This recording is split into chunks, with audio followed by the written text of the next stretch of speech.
കോഴിക്കോട് ബീച്ചെത്തി. ഞങ്ങളിപ്പോൾ ചായ കുടിക്കാൻ കയറിയതാണ്.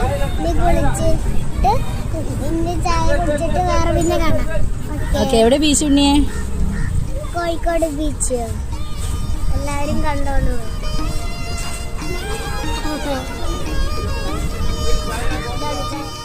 അപ്പോൾ ഉണ്ണി പറഞ്ഞ പോലെ തന്നെ ഞങ്ങളിവിടെ കോഴിക്കോടാണ് കേട്ടോ ഉള്ളത്.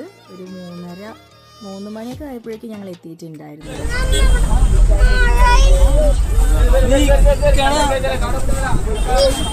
നല്ല മഴക്കാറുണ്ടായിരുന്നുകൊണ്ട് തന്നെ നമുക്ക് വലിയ വെയിലിൻ്റെ ബുദ്ധിമുട്ടുണ്ടായിരുന്നില്ല. ചെറുതായിട്ട് മഴ ചാറി തുടങ്ങിയിട്ടുണ്ടായിരുന്നു കേട്ടോ. സൺഡേ ആയതുകൊണ്ട് തന്നെ ഒരുപാട് ആൾക്കാരും ഉണ്ടായിരുന്നു. നല്ല റഷായിരുന്നു. എന്താണ്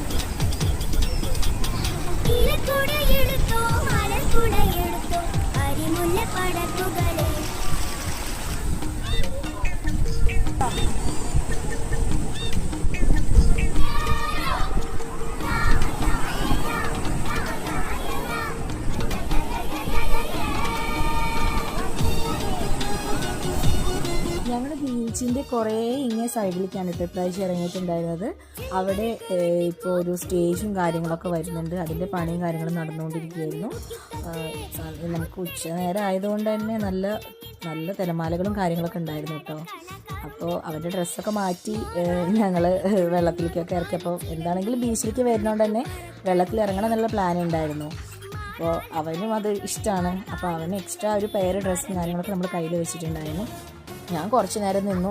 പിന്നെ എനിക്ക് ആ ഉച്ചനേരം ആയതുകൊണ്ടാണ് എന്താ അറിയില്ല തിരമാല വരുന്നത് തലചിച്ചിനെ പോലെ തോന്നി. അപ്പോൾ ഇതൊക്കെയാണ് ഞങ്ങളുടെ കോഴിക്കോട് ബീച്ചിലെ വിശേഷങ്ങൾ. ഇഷ്ടപ്പെട്ടിട്ടുണ്ടെങ്കിൽ ലൈക്ക് ചെയ്യുക, ഷെയർ ചെയ്യുക, കമൻറ്റ് ചെയ്യുക. പുതിയ വീഡിയോ ആയിട്ട് വരുന്നവരേക്കും ടാറ്റ ബൈ ബൈ സി.